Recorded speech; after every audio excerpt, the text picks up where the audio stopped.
এখানে দীপ্তাশ্ব যশের কাছে আসবো।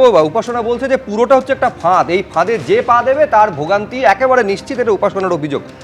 দীপ্তাশ্ব, আপনি শুনলেন মমতা বন্দ্যোপাধ্যায় বলছে পুরোটা ভাওতাবাজি। এক হচ্ছে পুরোটা ভাওতাবাজি, ভোটের পর সব বন্ধ হয়ে যাবে। দ্বিতীয়ত, যেটা হয়েছে আজকে, যেভাবে এই মাতৃশক্তি ভরসা কার্ড বিলি করা হয়েছে, পুরোটা নির্বাচনী বিধিভঙ্গ বলে অভিযোগ করছেন মমতা বন্দ্যোপাধ্যায়। প্রথমেই সবাইকে জানাই শুভ নববর্ষের শুভেচ্ছা 1433 সালের। দ্বিতীয়ত, মহিলা মাতৃশক্তি ভরসা কার্ড, এখানে কি বলা হচ্ছে যে মাসিক 3000 টাকা দেয়া হবে মহিলাদের, প্রত্যেক মহিলাকে। দুর্গা সুরক্ষা স্কোয়াড তৈরি করা হবে, যারা শহরে গ্রামে বিভিন্ন জায়গায় পেট্রোলিং করবে, যাতে কামদুনির মতো কোনো ঘটনা না ঘটে বা আরজিকরের মতো কোনো ঘটনা না ঘটে। 75 লাখ লাখপতি দিদি তৈরি করা হবে বিভিন্ন প্রকল্প এবং যোজনার মাধ্যমে। সরকারি চাকরিতে মহিলাদের জন্য 33% সংরক্ষণ থাকবে। বিনামূল্যে সরকারি বাসে মহিলারা যাতায়াত করতে পারবেন এবং প্রতি গর্ভবতী মহিলাদের 21,000 টাকা এবং 6টি পুষ্টি কিট এগুলো দেওয়া হবে। তো এইটা নিয়ে তৃণমূলের সমস্যাটা কোথায়, এটা তো আমি বুঝতে পারছি না। এর আগে যখন গোয়ায় নির্বাচন হয়েছিল, সেখানে গিয়ে তৃণমূল কিন্তু বলেছিল সেখানকার মহিলাদের 3000 টাকা দেবে। তাহলে গোয়ার মহিলাদের থেকে কি পশ্চিমবাংলার মহিলাদের দামটা কম, তাই গোয়াতে 3000 আর পশ্চিমবাংলায় 1500? দেখুন, আজকে তৃণমূল দল, তারা একজন মহিলা মুখ্যমন্ত্রী বসে আছেন, তারপরে সেই রাজ্যে আমরা কি দেখেছি? পার্ক স্ট্রিটের ঘটনায় বলা হয়েছে ওটার দরদামের ঘটনা, ওটার পেছনে অন্য ঘটনা আছে। কামদুনির ঘটনায় দোষীরা আমরা দেখেছি তারা সবাই ছাড়া পেয়ে গেছে, 19 বার পাবলিক প্রসিকিউটর বদলানো হয়েছে। আরজি করে কিভাবে প্রমাণ লোপাট করা হয়েছে, কিভাবে ঘর আস্ত ভেঙে দেওয়া হয়েছে, প্লেস অফ অকারেন্স চেঞ্জ করে দেওয়া হয়েছে, সে আমরা দেখেছি। একের পর এক ঘটনা ঘটে গেছে।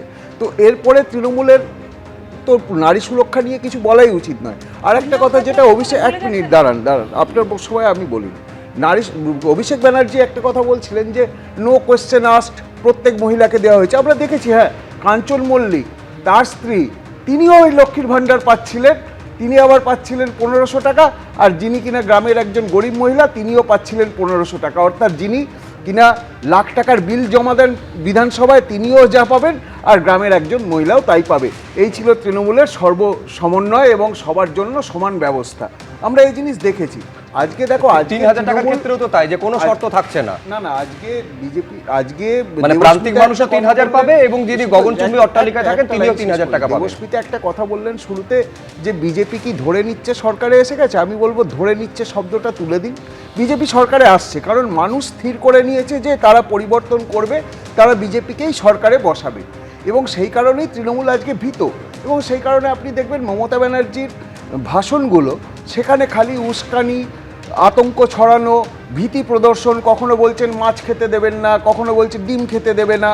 আচ্ছা, আজকে অরূপ বিশ্বাস, তিনি দেখলাম একটা বিশাল মাছ নিয়ে ঘুরে বেড়াচ্ছেন। উপাসনার রিঅ্যাকশন নিতে হবে।